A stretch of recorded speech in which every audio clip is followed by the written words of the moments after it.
Hello everyone, today we're going over Aromaticity 101, and this is going to hopefully cover the basic principles of aromatic compounds. So what is aromaticity? It's the term that we give to describe the unusual stability of benzene and related molecules.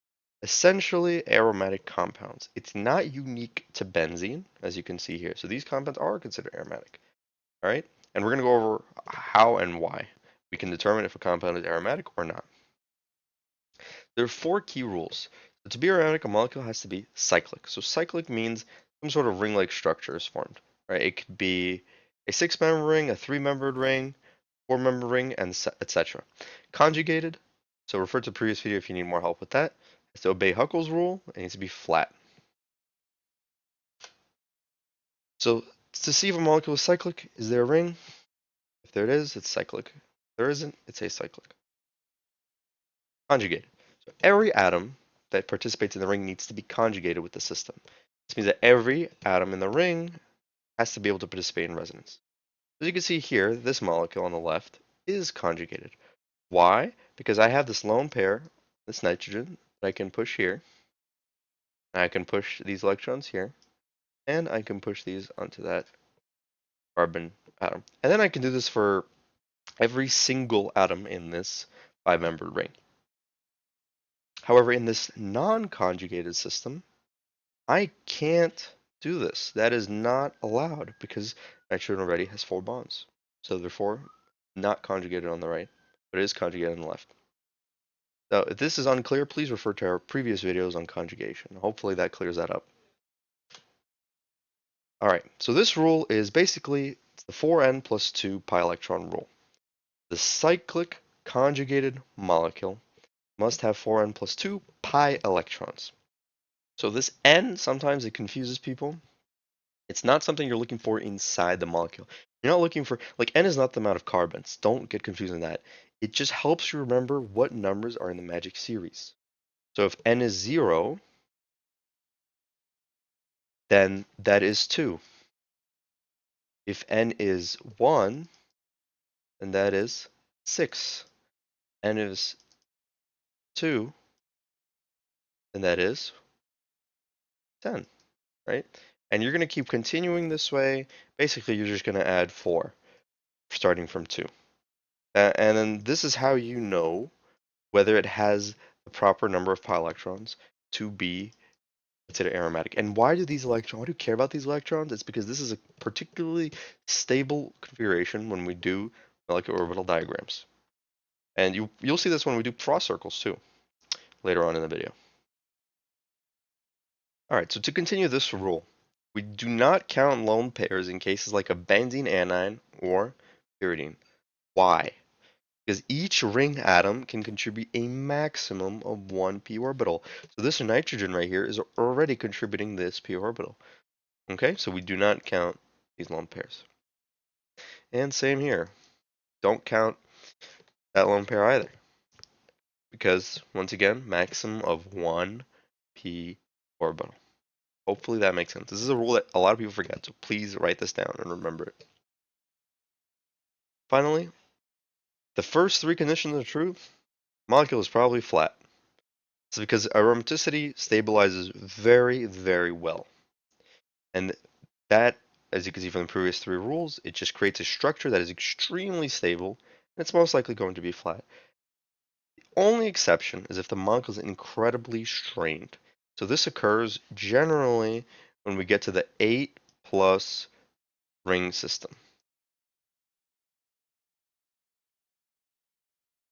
So as you can see here, cyclooctatetraene, I don't even know how to pronounce it. I hope I pronounce it right. It's non-planar and it's thus non-aromatic. However, tan-annuline is non-planar as well, and therefore non-aromatic. So you got to be careful with that. So if it's under 8, generally it should be flat. So I would be careful with anything above 8. Remember these two exceptions. Now, what about anti-aromaticity? This is an actual real uh, type of classification. So we have aromatic, we have non-aromatic, and then we have anti-aromatic. So they are cyclic, flat, and conjugated, but they just don't follow this 4n plus 2 pi electron rule. right? And makes them much rarer, and comparatively they're less stable. And as I said before, 4n plus 2 matters because that's the amount of electrons that really push the stability of the aromatic system. So this is a general stability trend that you should know. Aromatic compounds are going to be most stable, then non-aromatic compounds, and then anti are going to be least. All right, so anti is actually even less stable than non-aromatic compounds just because of the electron distribution. Hopefully that makes sense. Let's move on to frost circles. So what is a frost circle? Well, this definition here covers it pretty well, but basically you're going to put a ring, you're going to take a ring and you're going to put a circle around it. All right, and then what you're going to do here, as you can see with something like 4, right? On each vertice of the ring, you're going to put a straight line like so. And then in the center, I recommend putting a dashed line and label it the non-bonding orbitals. And then you're going to take the electrons that the system has, and you're going to put them in one at a time, filling one orbital at a time, starting from the bottom and moving your way up. Okay? So in this case, as we can see with cyclobutadiene on the right, we have 4 pi electrons. So we're going to put in, so first we fill in the lowermost orbital, it's the most stable orbital, and we fill in once, and then again. So we fill it, so that's good to go. That's 2 electrons, right? So, and then here we're going to have to fill in one at a time. So we're going to have 2 orbitals that are not filled on the non-bonding level. Now, hopefully that makes sense. And once again, with frost circles, if sometimes we use the vocabulary called degenerate. So degenerate means that it's the same energy level. So these 2 orbitals are the same energy level. However, these 2 orbitals are not on the same energy level. Hopefully that makes sense. Okay, we're going to do 2 practice problems here. So I suggest you pause and then come back when you're ready. All right, so let's draw the frost circle diagram for the following cycloheptatrienol cation. So that sounds complicated, but in reality, it's not too bad. So if you ever forget, how do I draw a frost circle with like 7 carbons in this case? Well, you can always refer back to this page. This is really a useful guide. But basically, we're gonna take, I'm gonna do my best to draw this frost circle, well, this shape upside down. Generally, we want to draw it upside down if we can, because of just how frost circles are designed. Okay, so hopefully that's good enough. So this is, I'm gonna just dot every vertice, so it's kind of easy to tell. All right, and then you could draw the circle around it. Not necessary. I mean, this is really not the best circle, but let's say I'm just gonna go without the circle, and we're gonna go one level at a time. So we're gonna have here a straight line here, line here, line here, line here, line here, line here, and line here. And then the non-bonding orbitals are gonna be in this in-between area. So you have bonding, non-bonding, and anti. So hopefully that makes sense. And as you can see here, I have the diagram like just as it was on this first slide. All right, so how many electrons do we have? Well, we have 6 electrons. So let's go one at a time. So this bottom level, so let me use a different color just to make it easier to see. So we're going to fill in 2 on the bottom one. We're going to fill in 2 here and 2 here. There you go. How many filled degenerate orbitals does it have? Well, we have only 2 filled degenerate orbitals. These 2 guys right here on the same level, and they're both filled. Hopefully that makes sense. Now we draw the diagram for oxyrene. So how many filled degenerate orbitals does it have? So once again, I like to go first count. First we draw the diagram, and then we count how many electrons are, just like I did with the first part. So in this case, it's going to be a little easier. It's just an upside down triangle. And then we draw the 3 lines. And the non-bonding orbital is in the middle. And so this is how many electrons? Well, we have 2 lone pairs on this oxygen, but we only count 1. And then we have this double bond right here. So that is a total of 4 electrons, or pi electrons, if you want to be specific. And then once again, we just draw it on this diagram. That's 2, and then 1, 1. So how many filled general orbitals does it have? Well, if you're saying filled, then the answer is 0. Now, hopefully that makes sense. All right, so to summarize, a molecule is not fully conjugated. It is non-aromatic. All right, so if you conjugation, basically alternating double and single bonds. That's another way to think of it. If it's not fully conjugated, it's non-aromatic. Molecule is fully conjugated. Look at the number of pi electrons. So count the pi electrons and see if it fits that 4n plus 2 magic number set. Then you could tell if it's aromatic or not aromatic. Okay? Then watch out for non-planar molecules, especially the 2 that I covered. Now, generally, you probably won't be tested on if a molecule is planar or not, but it's always important to be careful, especially when you get up to 8 carbons or more. All right, let's move on to the first practice set. Let's classify these compounds as aromatic, anti-aromatic, or non-aromatic. So I want you guys to pause, do this yourself, and come back and we'll review. All right, so the easiest example is going to be benzene. So let's say we didn't know that benzene was aromatic. Okay? Well, let's say 1, we know that it's cyclic. 2, is it conjugated? Conjugated. It is conjugated. Again, you have those alternating double, single, double, single, double, single bonds. So there you go. 3. How many pi bonds are there? There's 3. So you're using total of what? 6 pi electrons. So if you remember, we have the rule 4n plus 2. 6 is one of those numbers. 4, is it flat? Answer is yes. So we can classify benzene as, I'm going to put this in color code this, in the aromatic category. All right, now let's look at the benzene anion. Well, we know that it's 1, cyclic. We know that it's 2, conjugated. How many electrons do we have now? Well, we count the 2 here, 4, 6. Do we count this anion? No, we don't. Remember that rule. You only count once.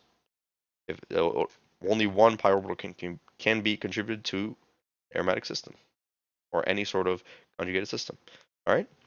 So 6 pi electrons. 4, is it flat? Yep. So it is in fact aromatic.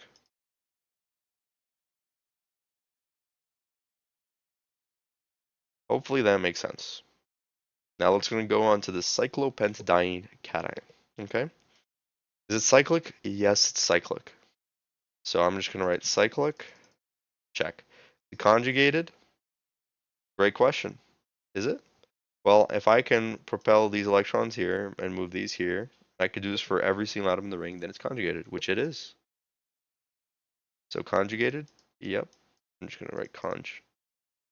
How many electrons are there? Well, there's clearly 4 pi electrons. It's flat. So is it aromatic? Answer is no. Even though it has 4 pi electrons, this isn't part of the 4n plus 2 set. Actually, let me erase this. It's not part of the 4n plus 2 set. Therefore, it is. This rule fails. Therefore, it's anti-aromatic.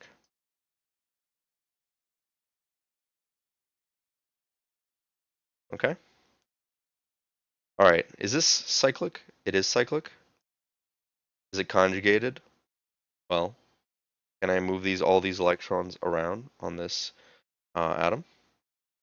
So if I were to put these electrons here, I could definitely do that, and then move those here, and then move them here. So it is in fact conjugated.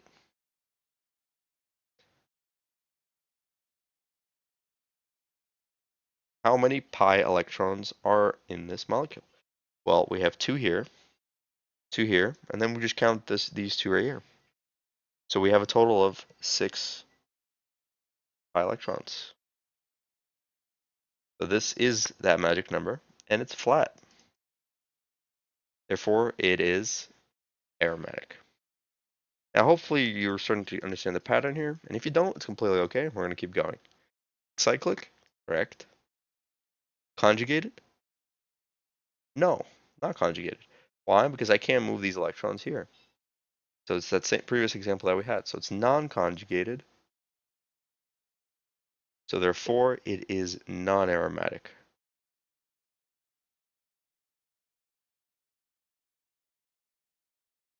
Now, why did I jump straight to non-aromatic? Well, I know that if it's not conjugated from the previous slide, then we know that it's non-aromatic. If it was conjugated, then we would just look at the number of pi electrons and see if it's anti or not.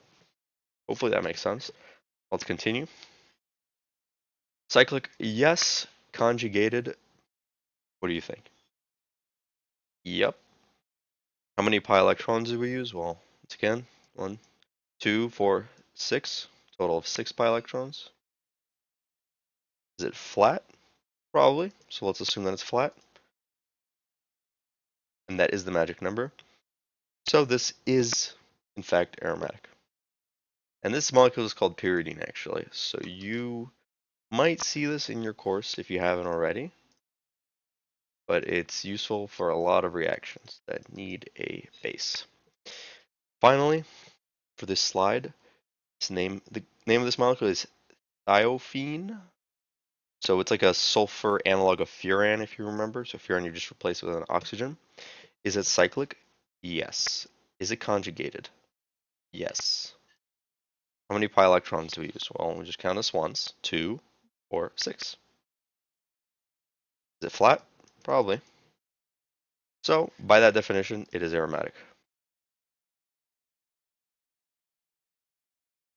Let's move on to the next slide. All right. Take your time. Please pause and come back when you're ready. All right, so we're going to start with cyclobutadiene. So cyclobutadiene here is it cyclic? Well, I said cyclobutadiene, so yeah, it's cyclic. Start with cyclic, so I'm just going to write here. Cyclic, it is cyclic. Is it conjugated? Well, it definitely is. I can just keep moving these bonds all around, so it is conjugated. Next is how many electrons? So 4 pi electrons. Finally, is it flat? Answer is yes. So 4. So remember, 4n plus 2 rule. So this is not aromatic, but it's not non-aromatic. It's actually anti-aromatic.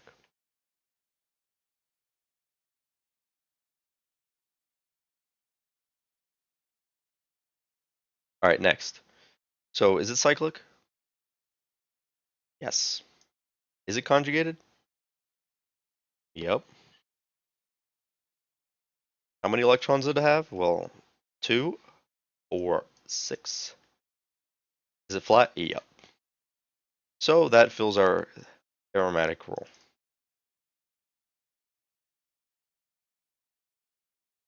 All right, this compound, naphthalene, 2 rings, it's bicyclic. Is it cyclic? Well, I just told you, so yeah, it's cyclic. Is it conjugated? Definitely is conjugated. How many electrons? Well, we got 6 here and we got 2 here, so it's a total of 10. Is it flat? Yes. So it is aromatic. Got that magic number. All right, this pyrrolium ion, is it cyclic? It is. Is it conjugated? It is. How many electrons are we looking at? 2 4, 6. Remember, it's not 8, 6. We don't count this lone pair. Is it flat? Yes. As a result, it's aromatic.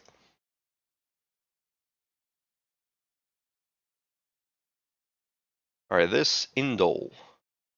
So clearly, cyclic. So yes.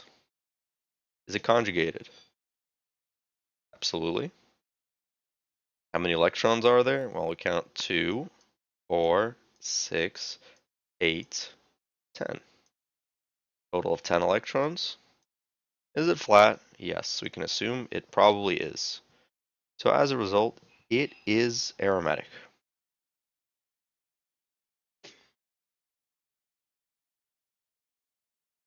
And finally, we got this another bicyclic system.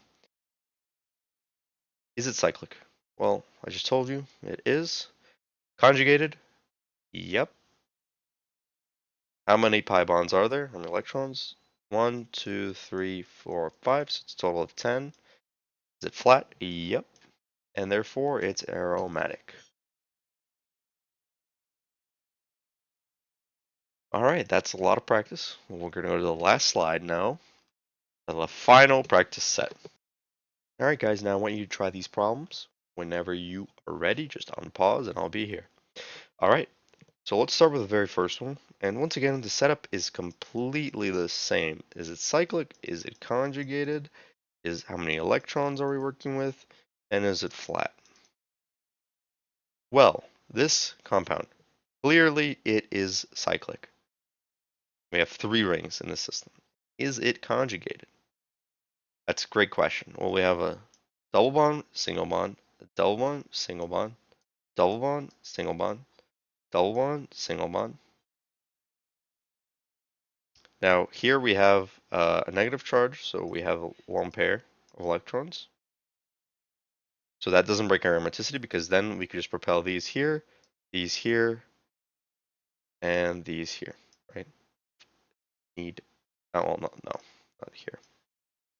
And these onto this atom here. Okay, so you can see that this whole system is in fact conjugated. I can make these electrons travel around the entire way. Okay, so it's conjugated. And how many electrons are we working with? Well, we got 2, 4, 6, 8, 10, 12, 14. Total of 14 electrons. Remember, 4 and plus 2 rule. 14 is one of those numbers, and it is flat. So the first compound is aromatic. Let's look at the second compound. Is it cyclic? Yes. Is it conjugated? Yes. How many electrons are we working with? Well, we got 2 here, 4. We got the lone pair here. Then we got one of the lone pairs on this oxygen. That's a total of 8. So 8 is not the magic number, even though it is flat. So therefore, we say that this compound is considered anti-aromatic.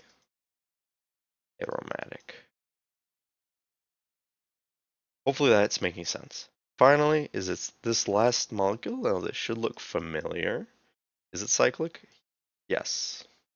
Conjugated? Yes. Electrons? 2, 4, 6, 8, 10. Yep. Now is it flat? No. This is a non-aromatic molecule. Now why? Because this is one of those exceptions that we talked about earlier. 10-annuline, I believe. So it's non-aromatic just because of how its orientation is in the 3D. So this sort of, there's a lot, if there was a carbon chain connecting here, then that's a different story, but there isn't. And as a result, that causes sort of like a boat type-ish formation. But you don't need to know that. The importance is this molecule you need to recognize is non-aromatic because it's not flat. All right, guys, that's the end of this video. I really hope that this helped you. So we'll see you in the next video. Good luck.